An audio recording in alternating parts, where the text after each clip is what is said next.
Dear students, नमस्कार। अब PhD का जो एंट्रेंस टेस्ट होता है यूनिवर्सिटी के द्वारा वो नहीं होगा। यूजीसी जो नेट है वो 3 कैटेगरी में होगी और जो तीसरी कैटेगरी का जो रिजल्ट है वो केवल 1 साल के लिए मान्य होगा। जी हाँ स्टूडेंट्स, यूजीसी ने अब एक नया रेगुलेशन लागू किया है, जारी किया है, जिसके अनुसार जो नेट का एग्जाम है उसका रिजल्ट 3 कैटेगरी में आएगा।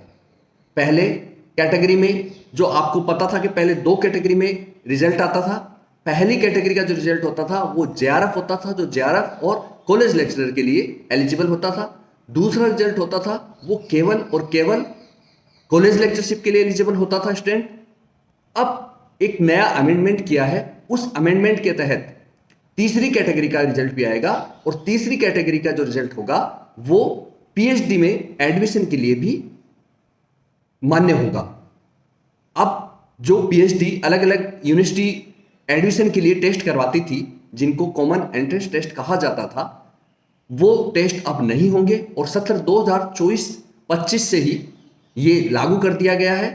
ये जो टेस्ट का तीसरी कैटेगरी का जो रिजल्ट आएगा उसके आधार पर पीएचडी में आपको एडमिशन मिलेगा।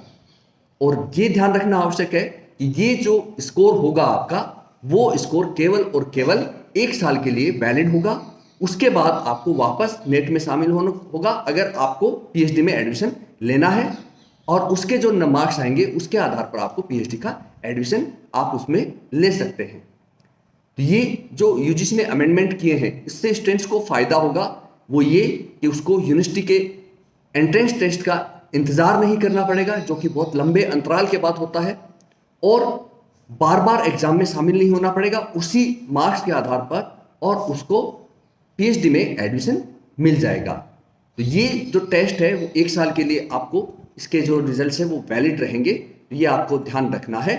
अब इसमें क्या होगा, अगर आपको फर्स्ट कैटेगरी यानी जेआरएफ कैटेगरी में आपका चयन होता है तो आप तीनों कैटेगरी के लिए एलिजिबल होंगे, यानी आपको जेआरएफ भी मिलेगी, आप कॉलेज लेक्चरशिप के लिए भी एलिजिबल होंगे और यूनिवर्सिटी में जो पीएचडी में एडमिशन है उसमें भी एलिजिबल होंगे।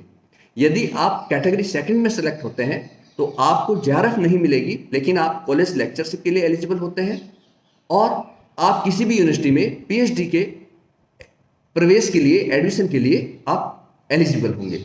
और तीसरी कैटेगरी जो होगी वो केवल और केवल पीएचडी के एंट्रेंस एग्जाम के लिए आप छूट मिलेगी, क्योंकि एंट्रेंस एग्जाम होगा नहीं और आप उसमें एडमिशन ले सकते हैं।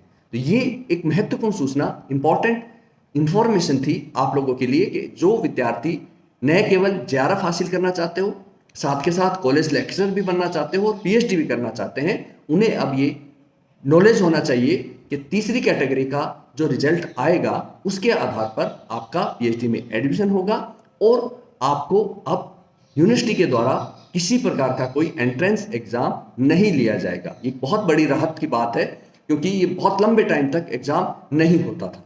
तो दोस्तों, आप इसी तरीके से अपडेट होते रहिए। धन्यवाद।